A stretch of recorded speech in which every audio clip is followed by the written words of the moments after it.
The Dream. There once was a man called Ali who lived in Baghdad. He had many wonderful children and a loving wife. Together, they dwelled in a tumble-down green house under a carob tree. Every day, Ali worked long and hard, digging ditches in the desert soil. One night, Ali had a dream. He dreamt that he stood in the great bazaar of far-off Cairo. A voice spoke to him. "Your fortune is in Cairo. Go there and seek it." The next day, as he dug his ditches, Ali remembered his silly dream and smiled. But that night, he again dreamt of standing in the great bazaar of Cairo. Again, the voice spoke. "Listen to me, Ali. I said go to Cairo and stand in the great bazaar. Do it now. Go!" Ali woke with a start and jumped from his bed. He could no longer ignore the dream. He quickly said goodbye to his family, all of whom were greatly puzzled by the suddenness of his departure. Why was he going? Would he ever return? Ali set out on foot. After 2 days of trudging, he knew he would never make it across the desert.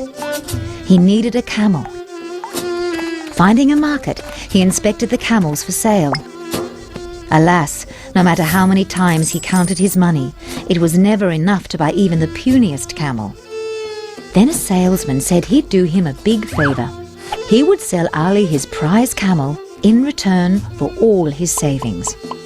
Ali was delighted. He took the prize camel and prepared to ride him. But the camel was no prize. It was a curse. A bad-tempered beast that bit and kicked. When Ali wanted to move, the camel would stop. When he wanted to rest, the camel would run. After many weeks, Ali finally arrived in Cairo, and he and the camel went straight to the great bazaar. Once there, he stood to the side as the crowds of Cairo passed by. Ali then realized the trouble with his dream. It didn't tell him to do anything but stand there. What for? What was meant to happen? There was nothing in the world that could not be found in the great bazaar. Truffles from France, silk from China, kangaroos from the great southern land. Not that Ali could afford anything but a little bread and some milk to dip it in. 1 day, 2 days, 3 days passed. Ali tried to keep his spirits up, but every day he found himself in more despair. His camel felt the same. If there's one thing worse than a cranky camel, it's a gloomy one. On the 4th day, a merchant approached. He had seen Ali standing there for the past 3 days, and he could no longer contain his curiosity.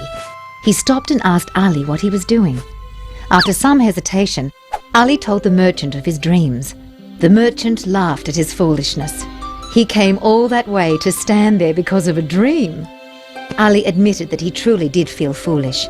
The merchant advised him to return home and forget his folly. He laughed again and told Ali that everyone had dreams, but no one should ever take notice of them. "I have a dream of a treasure under a carob tree behind a shabby greenhouse in Baghdad. But I am no fool who would go to Baghdad because of a dream." Ali forgot the merchant's laughter as he became deep in thought. A treasure under a carob tree? Behind a shabby greenhouse in Baghdad? Could it be his house? Ali quickly mounted his camel. The camel somehow knew that this was no time to be grouchy. Ali was on a mission. Swiftly, Ali and the camel sped back home across the deserts, reaching his house in Baghdad in half the time it took to get to Cairo. With only a quick hello and hug for his wife and children, Ali rushed to the carob tree and started digging. And there he found a chest of treasure, of jewels, of gold. Ali's family couldn't believe their eyes. And so it was that in Baghdad there once lived a man named Ali, a man with many wonderful children and a loving wife, a man with a magnificent greenhouse under a carob tree, a man with a very contented camel, a happy man with no hard work to do. And it was all because he believed in dreams.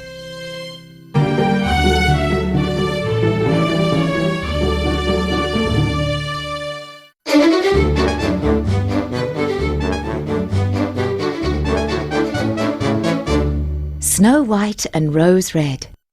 There were once two sisters called Snow White and Rose Red. They were named after the red and white rose trees that stood in the garden of their mother's cottage. Snow White and Rose Red loved each other dearly and spent all their time together, playing in the forest with the birds and animals. One winter evening, the girls were listening to their mother read a story when there was a knock at the door. Rose Red opened it and saw a huge black bear covered in snow. The bear told Rose Red not to be afraid. I will do you no harm. I'm half frozen and just need to warm myself. The mother invited the bear in, and he lay down in front of the crackling fire. Snow White and Rose Red beat the snow off the bear with brooms, and when they realised he was no threat, they began pulling at his fur and tickling his stomach. The bear stretched and growled softly. Only once, when the play became too rough, did the bear warn them. Leave me alive, Snowy White and Rosy Red, or you'll never ever wed. The girls and their mother left the bear sleeping in front of the fire. In the morning, he was gone, but he came back every night for the rest of the winter and was warmly welcomed. When spring came, the bear declared that he had to go away to guard his treasure. There is a greedy dwarf who whiles away the winter in his deep cave counting his riches, but when spring comes, he sneaks out to steal. The girls were sorry to see the bear go. As he was leaving, the door latch tore off a small piece of fur, and Snow White caught a glimpse of golden skin on the bear's back. Clearly, this was a very special bear indeed. A few days later, Snow White and Rose Red were in the forest collecting firewood when they heard To their surprise, they saw a wizened old dwarf with his beard stuck in a crack in a tree. Stop staring, you useless lumps. Come and rescue me. Snow White and Rose Red tried their best to free the beard, but it was stuck fast. So Snow White pulled out her scissors and cut it. How dare you cut my beautiful beard? May you both have bad luck for the rest of your lives. The little man picked up a nearby sack of gold and hurried away. Some time after, Snow White and Rose Red went to the lake to catch a fish. The dwarf was there again. He had caught a fish, but his beard was tangled in the line and the fish was pulling him in. Move your legs, you dummies, before I drown. The girls tried in vain to free the beard. Then Snow White pulled out her scissors and snipped it again. You've ruined my beard, you wretches. I'm not fit to be seen in public. The angry dwarf snatched up a sack of pearls lying on the bank and strode off. The next week, Snow White and Rose Red were in the village buying food. On the way home, they took a shortcut through the forest, and again they saw the dwarf. His sack had torn open and jewels lay over the ground, sparkling in the sun. They're mine. Get away. Suddenly, a loud growl rang out. Instantly, the dwarf turned to see a big black bear was coming out of the trees. He fell to his knees in terror. Spare me, and I will give you all my jewels. But the bear kept coming. Why do you want to eat a scrawny fella like me? These girls are far more tasty. He quickly pushed Snow White and Rose Red forward. The bear reared up. Instantly, the dwarf went white as a sheet, shrank until he was no bigger than a mouse, then disappeared completely. The frightened girls were about to flee when a familiar voice called, Snow White and Rose Red, do you not know me? The bear dropped to the ground and rolled over. The girls realised that this was the bear that had spent the winter in their cottage. They went to hug him, but he stood up and the bear skin fell away. Underneath was a handsome young man dressed in gold. I am a prince. That dwarf cursed me and stole my treasure. Now he is gone. I am free once more. The handsome prince married Snow White, and Rose Red married his equally handsome brother. They divided up the treasure the dwarf had stolen, and so lived happily for the rest of their days. And on the castle wall, they hung the prince's old bearskin. It would always remind them to be grateful for the wonderful lives they now led.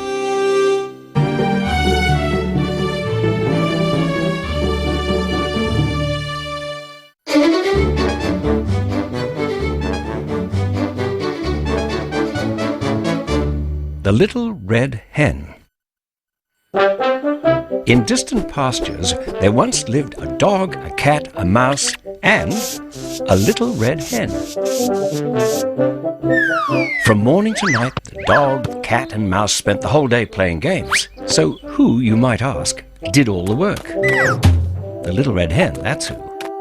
The little red hen worked from dawn till dusk, cooking, cleaning, and washing.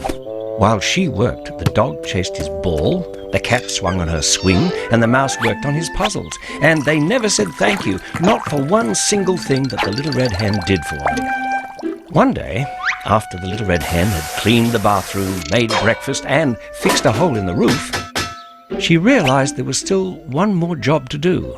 I have to plant the wheat. Without the wheat, we'll have no food. Planting the wheat was a very big job. It was no surprise that she had to ask for help. So the little red hen went to the dog, the cat, and the mouse while they were playing marbles. Now, we can't help you now. This is our favourite game. We've only just started. And with that, they kept on playing. The little red hen had no choice but to do the entire job herself. Out into the field she went with the seeds. And down she walked as she planted. Up and down and up, until the job was finally done.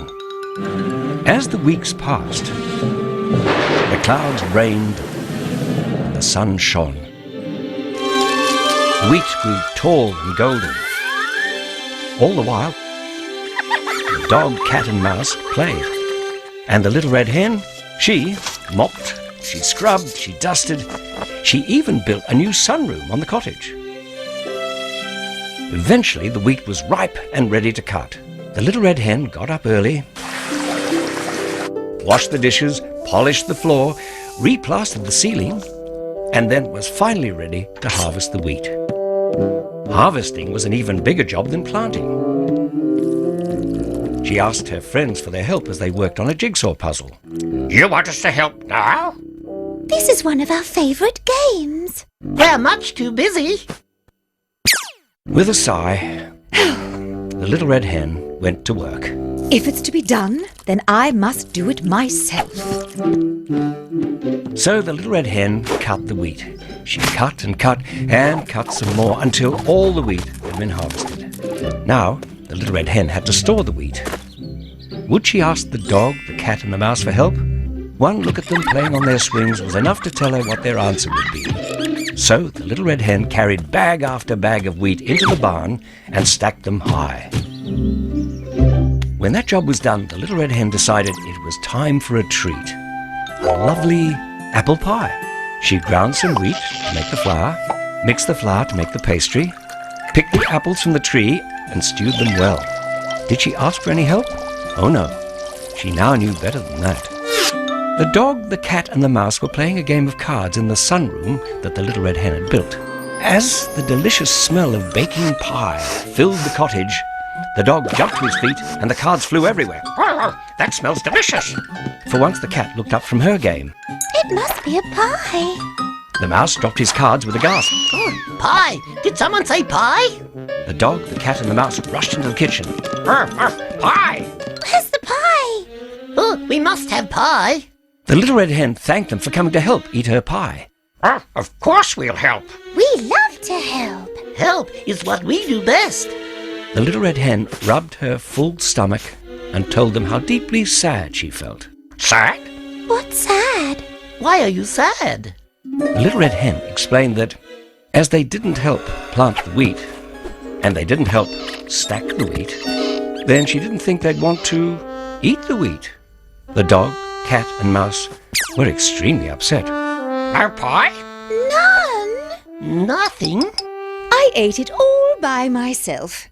And do you know, I didn't need any help at all. So, the dog, cat and mouse learnt their lesson. No work, no pie. As for the little red hen, she decided to take her first holiday ever. Perhaps at the beach. Yes, that would be wonderful.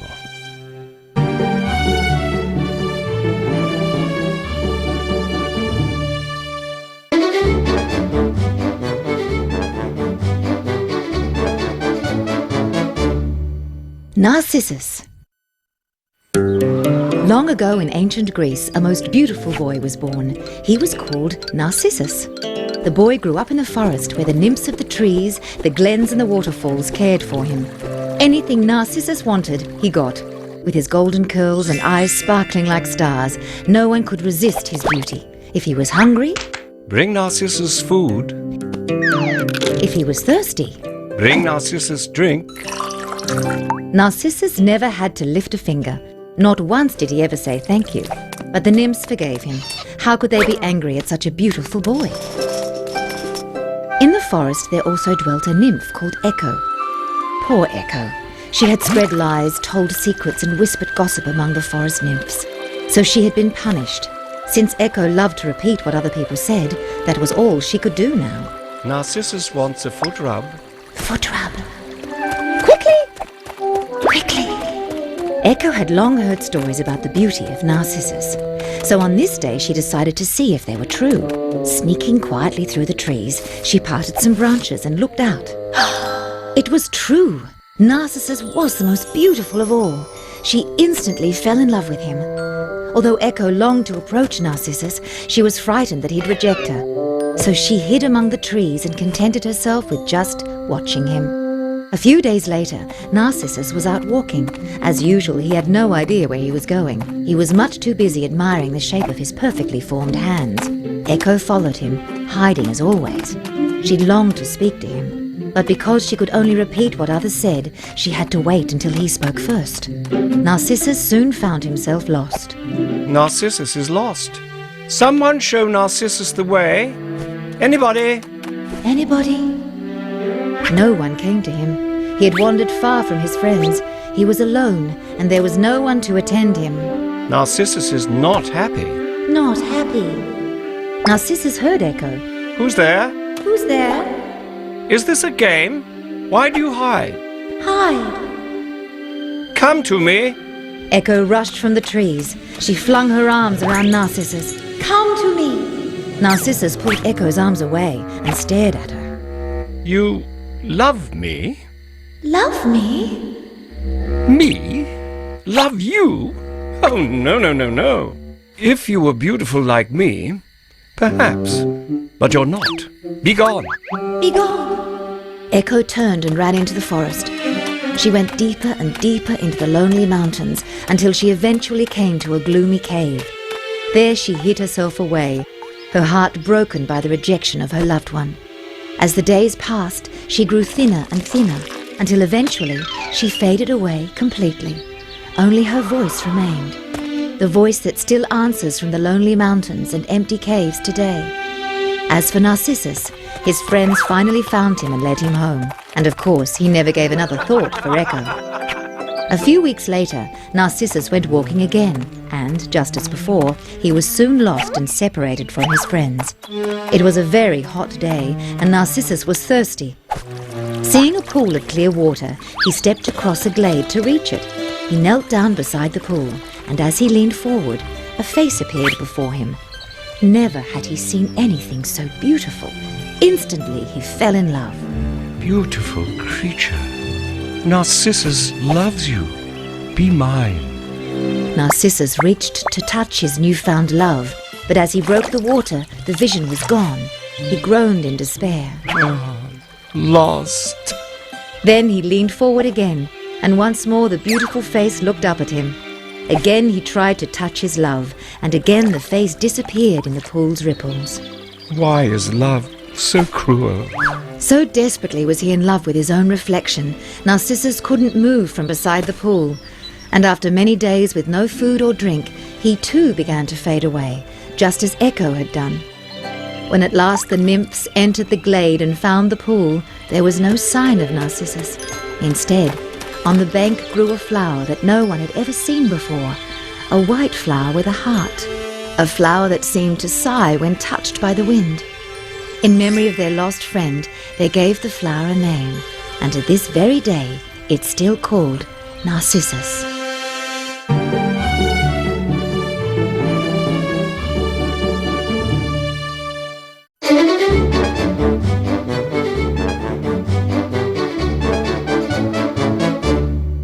The Old House.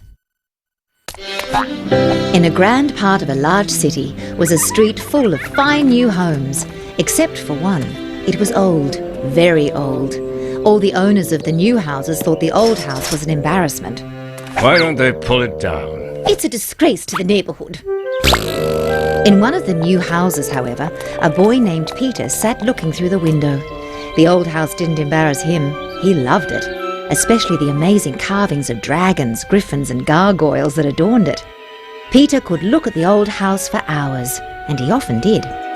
Now it so happened that in the old house lived an old man. Sometimes he looked out a window. When Peter saw him, he waved. The old man would then wave back, and in this way they became friends, even though they'd never met. Occasionally Peter would hear his mother and father speak of the old man. That old fellow's been by himself for years. Think how lonely he must be. Peter didn't like to think of the old man being lonely. So he gave him a gift to make him happy. Taking one of his prized toy soldiers, he wrapped it and dropped it into the old man's postbox. That night, Peter's mother and father came to him before bed. They told him that the old man had invited him to visit tomorrow. Peter was delighted. He'd love to go. Early the next day, Peter excitedly approached the front door of the old house. The old man ushered him in with a smile. What a sight then met the boy's eyes! It was a treasure trove of objects and ornaments from every corner of the globe, and everything welcomed him. Hello there! So nice to meet you! How wonderful you've come. Peter also saw his toy soldier standing proudly to attention on the mantelpiece. Are you having a good time here? It's better than good. It's wonderful. The old man set out tea and cake. As he did, Peter just had to ask. My mother and father say that you are very lonely. Oh no, my memories are always with me, and my things keep me good company. Now I have a guest too. I couldn't be happier. Peter now visited every day he could, for the old house had many rooms, and to explore a room was excitement itself. For months he had an adventure every day, and he didn't even have to leave his street. Then one morning, Peter went to visit and found a carriage outside. On the carriage was a coffin. The old man had passed away during the night. The carriage drove away and Peter stood and watched it until it disappeared around the corner. He stayed standing there until the wind and snow made it too cold to remain any longer. A few days later, Peter came home from school to see all the old things that he'd grown to love now being removed from the house. Goodbye, Peter! I'm so happy we met! Look after yourself, boy. As Peter sadly waved his friends farewell, he wondered what had happened to the toy soldier. But search as he might, he found no trace of it. It had disappeared completely. Later that year, with the coming of spring, the old house was pulled down. In its place, a fine new house was built. The neighbours were now very happy. So much nicer. Should have happened years ago. Many years passed, and Peter grew into a fine young man. He married, and he and his wife bought the new house so he could be close to his now aging parents, who still lived across the street. On their first day in the house, the couple went into the garden to plant an apple tree. As Peter's wife dug into the earth, her spade hit something. Digging a little more, she pulled from the ground a toy soldier. Peter looked at it closely. Could it be the same one he'd given the old man all those years ago? Even though he'd lost his boyhood power to hear things speak, Peter felt sure it was. He then told his wife all about the toy soldier, the old house, and the old man. Was he lonely? No, never. He had his house, his memories, and so many marvellous things. It was impossible to be lonely. Peter's wife suggested they keep the toy soldier, so he placed it on the mantelpiece, and once again it stood to attention, watching out for any harm that might come their way.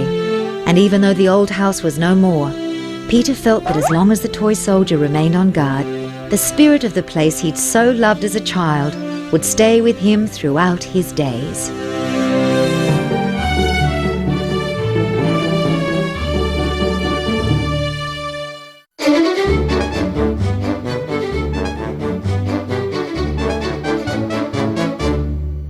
Rip Van Winkle. In North America, there's a long and winding river called the Hudson. It was named after the famous Captain Hudson, who disappeared on a voyage hundreds of years ago. To this day, no one can say what happened to him and his crew. On the banks of the Hudson lie many villages, and in one such village lived an easygoing fellow called Rip Van Winkle. Everyone in the village liked Rip. His children loved him, and his wife did too. But oh boy, did she pull her hair out sometimes. For Rip was lazy, but lazy in his own special way. He'd happily spend a day helping a neighbor build a fence, but as for the broken fences on his own farm, well, he'd get around to fixing them sometime. But for Rip, that sometime never came. One fine spring morning, Rip and his dog Wolf headed into the mountains for a spot of fishing. Better that than doing all those jobs at home. As he lazed by a creek, he heard a thunderclap from the peaks above. Well, we'd better get going, Wolf. We don't want to get caught in a storm.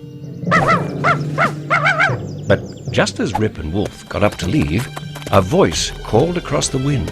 Rip Van Winkle. Rip Van Winkle. Now, Rip wasn't the sort of man to run away if someone was in trouble. Pushing through some bushes, he came into a deep gully between some high cliffs. There he gaped in astonishment. A company of long-bearded men in strange old clothes were playing ninepins. Rip stared at the men. He'd once seen a painting of Captain Hudson and his crew, and these men looked just like those in the painting. But it couldn't be, could it? The men played on as if Rip wasn't there, except for one who made signs to Rip to pour some ale from a keg. Rip didn't want to be rude, and truth be told, he was afraid. So he poured the ale into mugs and handed one to each of them. Again, not a word was said. Rip soon relaxed and watched the game. Then he thought he'd have a drink himself. So good was it that he had another and another. His head began to swim and he had to lie down. As he fell asleep, the last thing he saw were the men gathering around him and looking down. Next day, Rip opened his eyes in the bright light of the morning. Never had he felt so strange on waking up. Getting to his feet, his bones creaked. Amazingly, he found he'd grown a big white beard during the night. And his clothes were nothing but rags. And where was Wolf? Wolf! Rip hurried down the mountain, thinking his wife and children would be worried by his absence. Approaching his home, Rip pulled up in shock. His house was nothing but a pile of rubble. What had happened? Rip went into the village, but that only made him more confused. Who were all these strangers? Where did these buildings come from? What was going on? Rip's appearance and confusion attracted a crowd, but none of the villagers seemed to know him. I'm Rip Van Winkle. Doesn't anyone remember me? Rip Van Winkle? He was my father, but he disappeared 20 years ago. I named my boy after him. Judith, is that you, daughter? It's me, your father. Rip looked into the woman's eyes, and she into his. They had both changed so much, but they soon recognized each other. They hugged one another warmly. Judith then told Rip the sad news that her mother had passed away some 10 years before. Rip's friends had died too, all but one. The oldest man of the village stepped forward and confirmed that Rip was indeed who he said he was. But where have you been these 20 years? Rip told the story of the strange men and how he'd slept for 20 years. No one believed him. No one, that is, except the old man. You discovered the ghosts of Henry Hudson and his crew, and the thunder you heard was their game of ninepins. Rip's daughter took him by the hand and led him to live in her family home. Rip spent the rest of his days telling stories to the children of the village. Whenever they heard thunder from the mountains, Rip would tell them it was Henry Hudson playing ninepins. The children would laugh at this, but Rip knew better. After all, he'd been there and seen it for himself.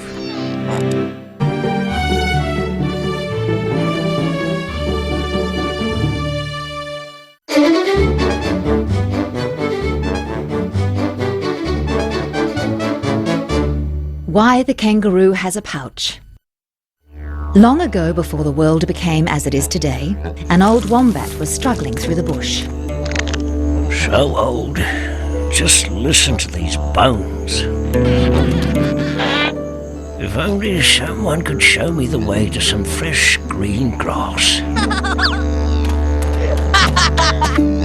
Come back here, you naughty thing. The old wombat could see that the mother kangaroo was having trouble with her child. Maybe someone else could help. Maybe that emu. Good emu, could you help me? Oh, sorry, old chap, I have better things to do. Find some grass yourself, will you? The old wombat then pricked up his ears as he heard a hiss. It had to be a snake. Hello, I'm terribly hungry. Please show me where some fresh grass is. I'll show you how sharp my fangs are if you don't get out of my way, you ugly bag of bones. The wombat was very upset. Old he certainly was, but ugly, that wasn't nice at all. A voice then called out from the creek nearby.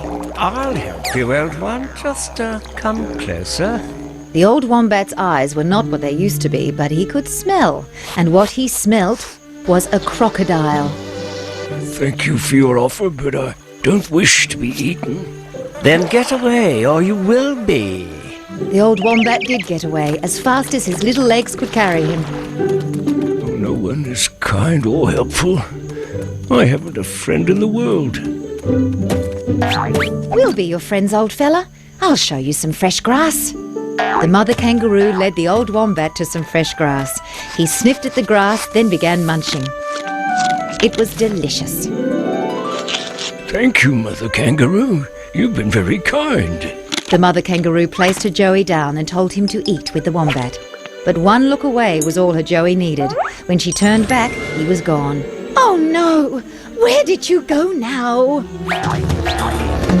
Anxiously she searched for him, and greatly relieved she was when at last she found him sleeping under a tree. But her relief did not last long. A hunter was approaching. He crept closer to her child and the old wombat. Although fearful, the kangaroo knew she had to save them. She jumped, snapping twigs and thumping the ground. If the hunter chased her, the old wombat and her Joey would have time to hide. Just as she planned, the hunter did chase her. Off she hopped, dodging in and around trees. But the hunter was clever, and she couldn't shake him. Soon she came upon a cave. Diving inside, she pressed her back against the wall and waited. Would the hunter find her? Luckily, the hunter ran straight past. The kangaroo waited, and waited a little more.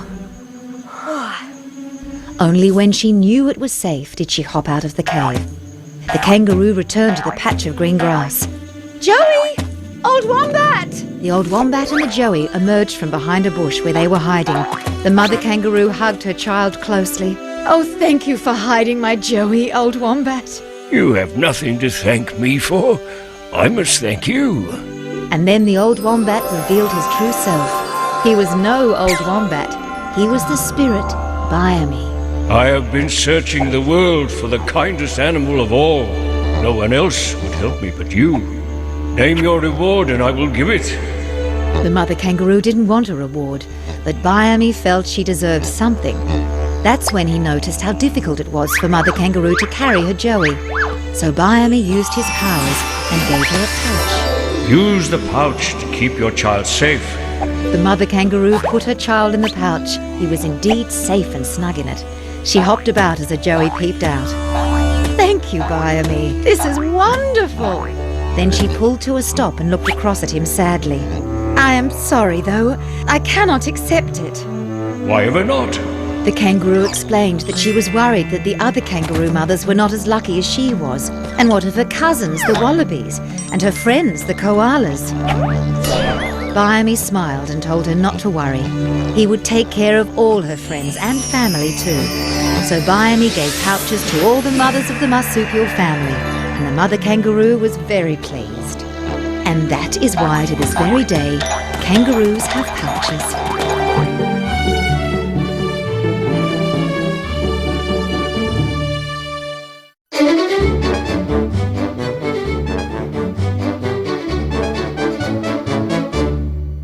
stonecutter. Many years ago, in Japan, there lived a stonecutter. Every day, Yuki would go to the great mountain to cut slabs of stone. He was an expert craftsman, and he did his work well. For a long time, he was happy and content with his life. One morning, Yuki took a load of stone to the house of a rich man. When he saw the splendid house, his eyes widened and his jaw dropped. It was perfection itself. And as for the inside, the furniture, the silver, even the curtains were exquisite. He'd never seen such wondrous things in his life. That evening, as he walked home, Yuki sadly sighed. If only I was a rich man, how happy and content I would be. Your wish is heard. A rich man you are. Who said that? It is I, the mountain spirit.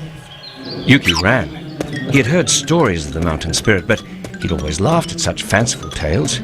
Yuki didn't stop running until he reached his little house, but, to his amazement, it was a stately palace. Yuki realized he was now a rich man. And inside, never had such marvels graced a household. Just look at my possessions. Oh, I am now happy and content. A few days later, Yuki went to the market to buy more things with his newfound riches. While there, he was ordered to step aside by the palace guards. A blue and gold carriage passed by. Inside sat a prince in all his finery. Yuki resented having to step aside. Did they not know he was a rich man? People should step aside for me. If only I was a prince. In the blink of an eye, he was a prince. He sat in an open carriage with a company of servants around him. He ordered them to take him to the great mountain. When they arrived, Yuki bowed low and asked, Mountain Spirit, have you done this? I was wondering when you were going to thank me. I do thank you, Great One. I am now happy and content. Yuki ordered his servants to take him home. As they obeyed, he found the hot sun making him uncomfortable. He ordered a sunshade, but none was to be found. Yuki's temper was as great as the sun's heat. The sun is mightier than I. Oh, if only I were the sun. I hear your wish. The sun you shall be. And the sun, Yuki was. What power he had now! He burnt the faces of all, the rich and the poor alike. You are nothing compared to me. My rays rule over everything. But it wasn't long before discontent filled Yuki's soul once more. After giving everyone sunburn once, what else was there to do? It was then that a cloud covered his face and hid the earth from him. What is this thing that catches my rays? Is a cloud mightier than me? If only I were a cloud. And a cloud he was. Oh, the joy! He floated and flew about. He caught the sun's rays and he rained upon the earth. For weeks, Yuki kept raining. The rivers overflowed, the earth flooded. Ho, ho, ho! Now I am the mightiest of all.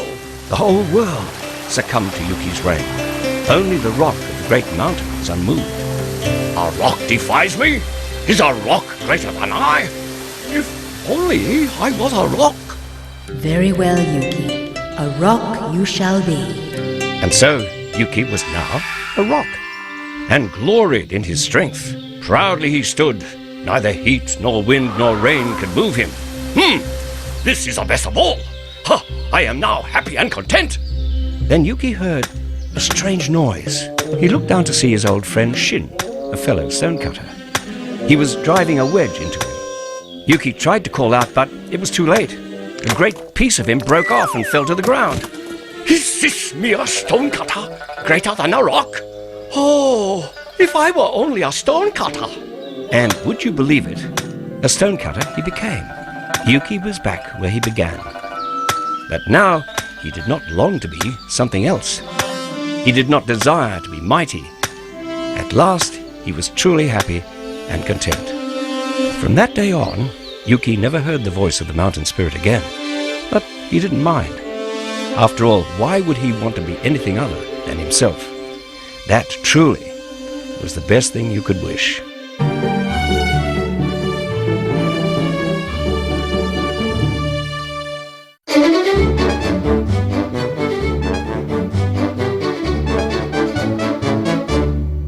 the language of birds. In a small village in Russia lived a young boy named Pavlo. Now Pavlo loved one thing more than any other. He loved birds. All day he'd sit and watch them as they flitted from tree to tree, chirping and whistling to each other. How he wished to know what the birds were saying when they twittered away. One day, Pavlo found a baby bird on the ground. The poor thing had fallen from its nest. Without a thought of any danger, he quickly took the baby bird and climbed the tree, where he tenderly returned the bird to its home. Suddenly, the mother bird returned. Please, Mother Bird, I wasn't hurting your child. I know, Pavlo. Pavlo gasped in shock and let go of the tree. He would have fallen if the bird hadn't grabbed his collar. Pavlo quickly grabbed the tree again. Did you just talk to me? We always talk to you, Pavlo, but now you understand us. As a reward for Pavlo saving the bird, and because they knew he loved all birds, the feathered creatures had given him the power to understand their language. Pavlo wanted to tell his mother and father about this amazing new gift. Now, telling someone that you understand birds is easy. Having them believe you? Maybe not so easy. Pavlo decided to wait. That evening, as Pavlo and his mother and father were having supper, a nightingale came to the window and sang to them. I wonder what that bird is saying. I know what he's saying, Father. And how would you know, Pavlo? I understand birds now, Mother. Pavlo told them about his gift. He explained that the nightingale had sung a prophecy. It said that one day Pavlo will be rich and his mother and father will be his servants. Pavlo's mother and father were not amused. What nonsense. Go to bed this instant. As Pavlo went to bed, the worried mother and father spoke quietly. What has happened to our lovely boy? Oh, there can only be one explanation. A wicked fairy has enchanted him. The next morning, the mother and father took Pavlo to the docks. While they loved him dearly, they thought it best to send him to sea. Perhaps the salt air would cure him of the curse. They found a captain who was looking for a cabin boy. Handing Pavlo over, the mother and father watched and cried as the ship pulled out to sea. It was all so quick that Pavlo was left befuddled. What had happened? As Pavlo looked back at his home, an albatross landed on the railing. Pavlo ran to the captain. Captain! An albatross told me that we must turn south. A storm is coming. The captain now understood why Pavlo's parents wanted the boy to go to sea. Clearly, he was under some sort of spell. Just then, the ship lurched. There was indeed a storm ahead. The captain had no choice but to believe Pavlo. Set a course south. South by southwest, he says now. The captain was astonished to be taking orders from a boy and a bird.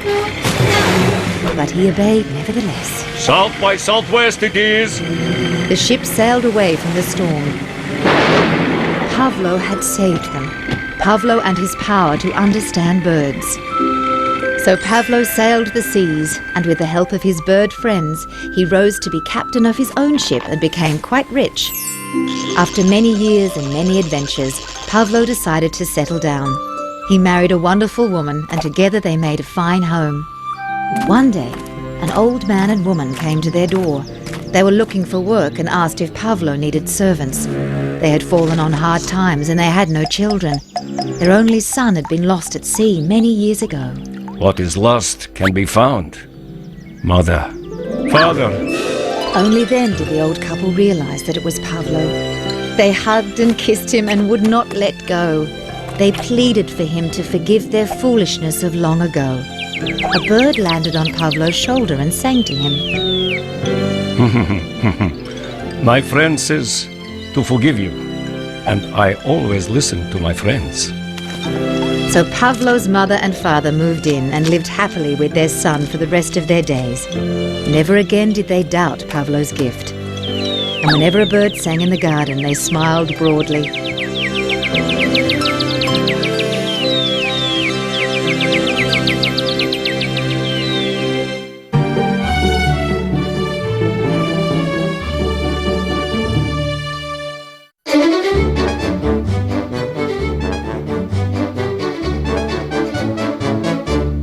The and the Troll. Once upon a time, a husband and wife and their 3 sons lived on a poor farm by the woods. The sons were no help on the farm. The oldest 2 were lazy, and while Jack, the youngest, was clever, he spent his days tucked in his hammock, thinking of great ideas. Things went from bad to worse on the farm. There was only one thing to be done. Someone must go into the forest to chop down trees so we can sell the wood. And when we say someone, we mean you 3. The sons didn't like this at all. What about the Troll? The Troll who stole gold. The Troll who guarded the forest trees. The Troll who ate people. The sons had no choice. Either they had to go into the forest or get a job in the village. That did the trick. It was better to face the Troll and go to work. Olaf, the eldest, was the first to go into the forest. Finding a small fir tree, he chopped. After only 2 chops, the ground shook from thunderous stomping. It was the Troll. A giant he was, eyes bloodshot, teeth green, nose warty. Oi, you! Stop chopping my tree! Olaf had only one thing to say. Olaf ran home and hid in the cupboard. The mother and father turned to their second son, Lars. He needed a helping hand to go on his way, but go he did. Lars came to the very tree that his brother chopped. Trembling, he made one more chop. That's all it took. Oi! Stop chopping my tree! Lars too ran home and quickly joined Olaf in the cupboard. The mother and father turned to their last son, Jack. Jack hesitated, not from fear, but from thinking. After much thought, Jack came up with an idea. He took a large sack and stuffed it down his shirt. Then he picked up the axe and strode out. Soon he came to the tree that his brothers had chopped. He knew one chop would bring the Troll, and so it did. The Troll stomped towards Jack. Oi, you! I know. Stop chopping my tree, but who says it's your tree? I do! And what I say goes! Why? Why? Because I'm the Troll! So what? Huh? But I'm big and tough! So, you're loud. But still, that doesn't make you tough. I can beat anyone, anytime, and anything! Jack smiled. This was what he'd been hoping for. Really? Prove it. I will! How? What about a contest? Yeah, a contest! What sort of contest? Jack paused as if he was thinking, but he already knew what sort of contest he wanted. How about an eating contest? The Troll rocked back on his heels and laughed. You'll never out-eat me! The Troll led Jack to his cave. The cave was enormous and stacked high with the Troll's stolen gold. A huge pot simmered in the fireplace. We'll use this porridge for our contest. The Troll and Jack began to eat porridge, bowl after bowl. Whenever the Troll turned away to get more porridge, Jack would pour his into the bag under his shirt.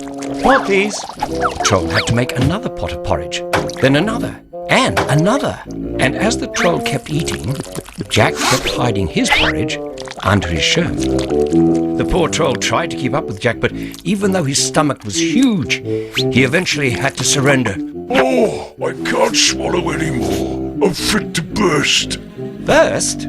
Jack rubbed his stomach and squirmed. Ow! Ow! Jack slapped his stomach hard, and the hidden bag exploded porridge all over the cave. The Troll screamed and ran out of the cave. The boy is burst, yes. This was Jack's chance. Working quickly, he loaded a barrow with stolen gold and pushed it home. Jack shared his treasure with the whole village, and still there was plenty left over. Everyone thought he was a hero. They even wanted to make him king. But being king would be too much bother for Jack. So he went back to his hammock and was very happy to stay there, dreaming up more great ideas. After all, a man with a good idea is worth a lot more than a mere king.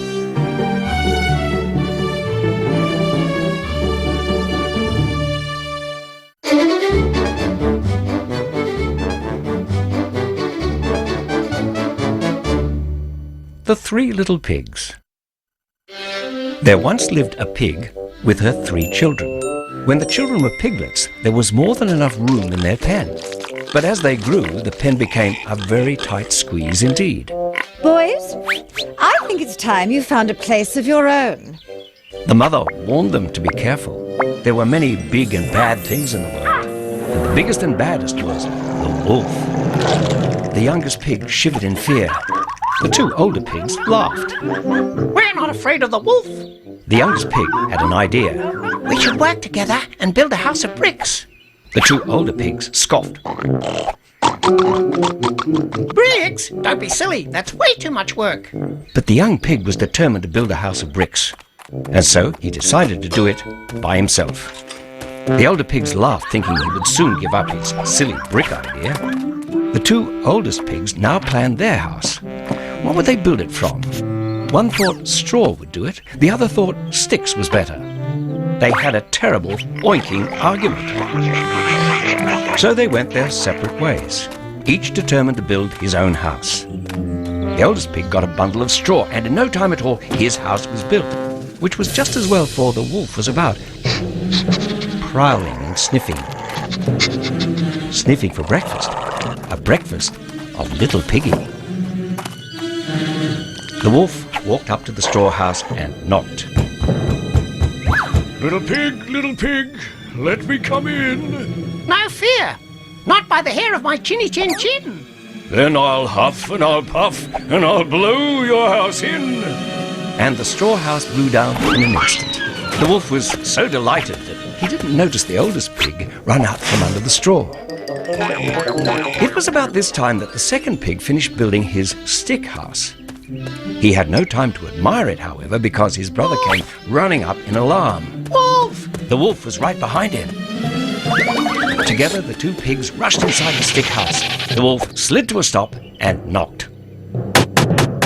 Little pigs, let me come in. Are you joking? Not by the hair of our chinny chin chins. Then I'll huff and I'll puff and I'll blow your house in. So once more the wolf went at it, and once more the house fell down like a pack of sticks. Again the wolf was thrilled with his success, which gave the 2 little pigs time to run away. Meanwhile, the youngest pig was putting the final touches to his house of bricks. It had taken a lot of time and work, but at last it was done. Wolf! Just then, his brothers came running, with the wolf snapping at their curly tails. Wolf! Wolf! All 3 pigs ran inside and bolted the door. The wolf banged on it. Little pigs, let me come in. Not by the hair of our chinny chin chins. Then I'll huff and I'll puff and I'll blow your house in. So he huffed and he puffed. Then he huffed and he puffed again. Then another huff and puff. The wolf spotted the chimney. If he couldn't blow the house over, then he'd slide down into it. Inside the house, the 2 oldest pigs huddled together in fear, as the youngest calmly wondered what the wolf was up to. He heard footsteps above and realized what the wolf was doing. Quickly, make a fire. By now, the wolf was so hungry that he gave no thought to the dangers of sliding down the chimney. He jumped in and dropped right onto a blazing fire. The wolf leapt from the fire, his tail a flaming torch. The pigs opened the door and the wolf dashed out, not stopping until he came to the lake. Jumping in, his tail sizzled as the fire finally went out.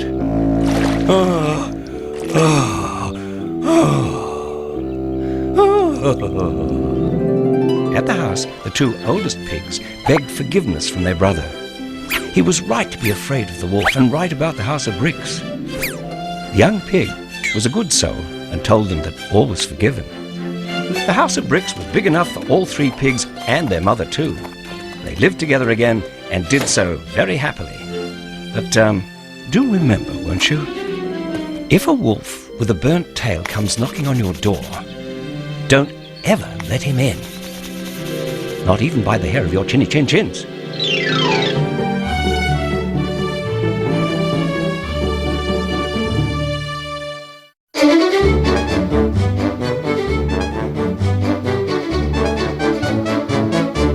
Goldilocks and the Three Bears. Once upon a time there was a girl called Goldilocks. With her golden hair and cute smile, you think she was a delightful little girl. Alas, you'd be wrong. For Goldilocks was a very nosy little girl, always poking that little nose of hers exactly where she shouldn't. Oh, sweets! Goldilocks was also a greedy little girl, always wanting more and more of everything. Too much of everything. And she had the most awful table manners.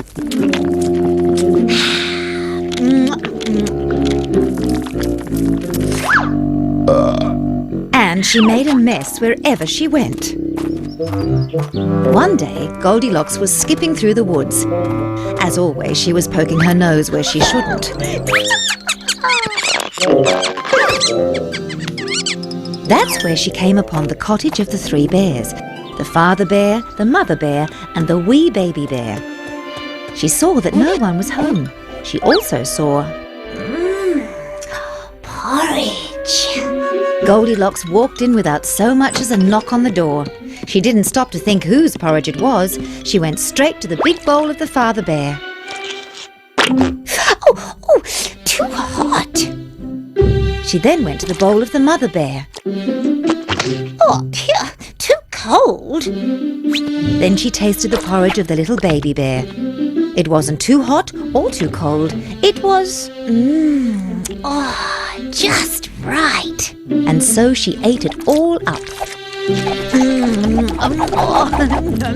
After licking the bowl clean, she set off to see more of the cottage. Of course, she didn't give a moment's thought to the mess she'd just made. She went into the parlour where there were 3 chairs. First she sat down on the big chair of the father bear. Oh, too hard. Then she sat down in the chair of the mother bear. Ooh, too soft. Then she sat down in the small chair of the wee little baby bear. It wasn't too hard or too soft. It was, Just right. Goldilocks leaned back and rocked, but it wasn't meant to be a rocking chair, and with one rock too many, down she went onto the floor, the chair shattering in several pieces beneath her. Beds. Goldilocks loved nothing more than to bounce on beds. She bounced on the bed of the father bear, but it was too hard. She bounced on the bed of the mother bear, but it was too soft.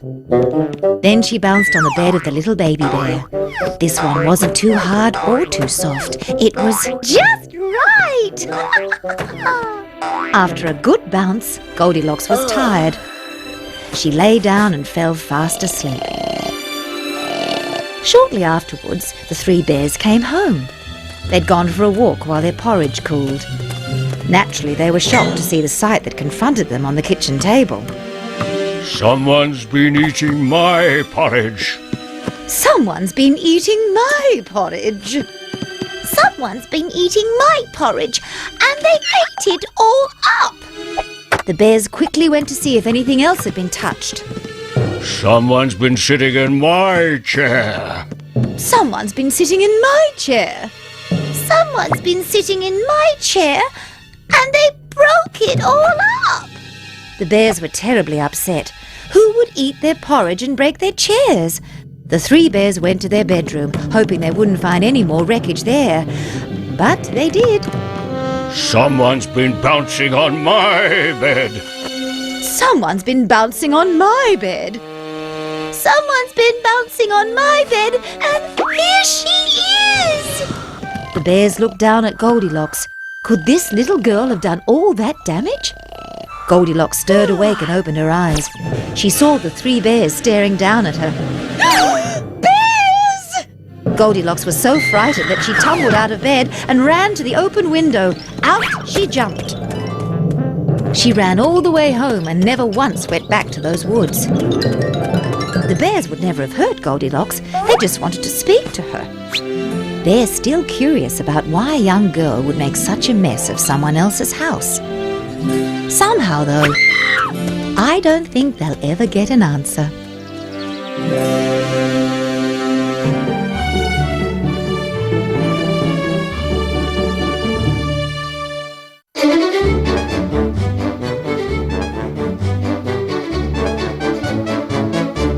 The Story Spirits.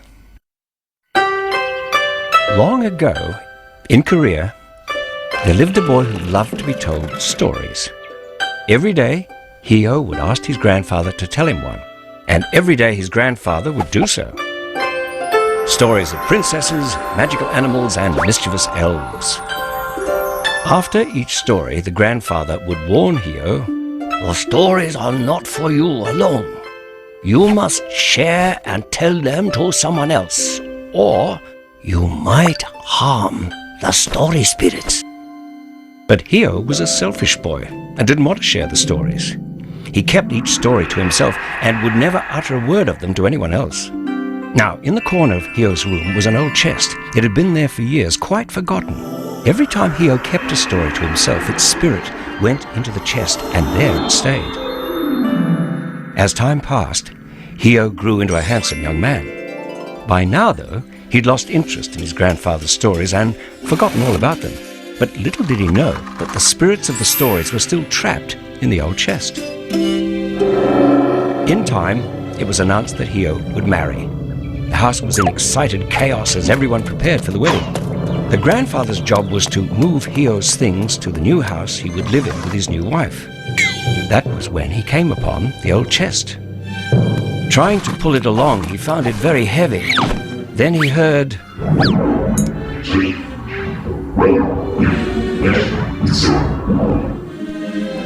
Voices? Was someone in the chest? The grandfather took hold of the rusty key in the big lock. He had to use all his strength to turn it. Suddenly the chest burst open, and the story spirits flew out. The grandfather hid behind a curtain and peeked out to see the spirits fly out of the window. But 5 spirits stayed. A beautiful princess, a dashing hero, a sly fox, a magical elf, and a wise owl. Getting married today, the boy is. He left us stuffed in that box for years. We must teach him a lesson. I say we destroy his wedding. The grandfather held his breath and listened. Oh, we must take revenge. Revenge! The story spirits flew from the room. Only then did the grandfather emerge from behind the curtain. I must warn Heo. The grandfather ran as fast as he could to the wedding, but when he got there, the distraught bride ran past him. Then all the guests followed close behind. The story spirits were ruining the wedding. The beautiful princess was dancing and knocking over everything. The dashing hero was riding a magnificent stallion and making a terrible mess. The elf was using magic and turning all the food into frogs and worms. The fox sneaked about and nipped people on their behinds. And the wise owl, well, he just perched in the rafters and offered his encouragement. Oh, well done. Good show. The grandfather weaved his way through the pandemonium to find Heo hiding behind a table. He pleaded with him. What had he done with all the stories he had told him? Heo confessed that he'd kept the stories to himself. You must apologize to the story spirits, or else there will never be any peace for us. Heo took a deep breath and jumped out from behind the table. Stop! Stop! The princess, the hero, the elf, and the fox did not want to stop. But the wise owl, being wise, told them to cease. Hold your hands, friends. Let us listen. Heo told the spirits that he was deeply sorry for keeping the stories to himself. He loved his grandfather's stories so much that he didn't want to share them. He did not know that he was trapping them. Please forgive me. You're going to have to do better than just saying sorry. Heo promised that from now on he would devote his life to sharing the stories with anyone who would listen. That satisfied the spirits, and they agreed to leave his wedding in peace. Heo and his bride did finally get married. Together they became the most famous storytellers in the land. They now knew that stories must never be stored away and should always be shared with others. Aren't you forgetting something? Something? Oh yes. And they all lived happily ever after.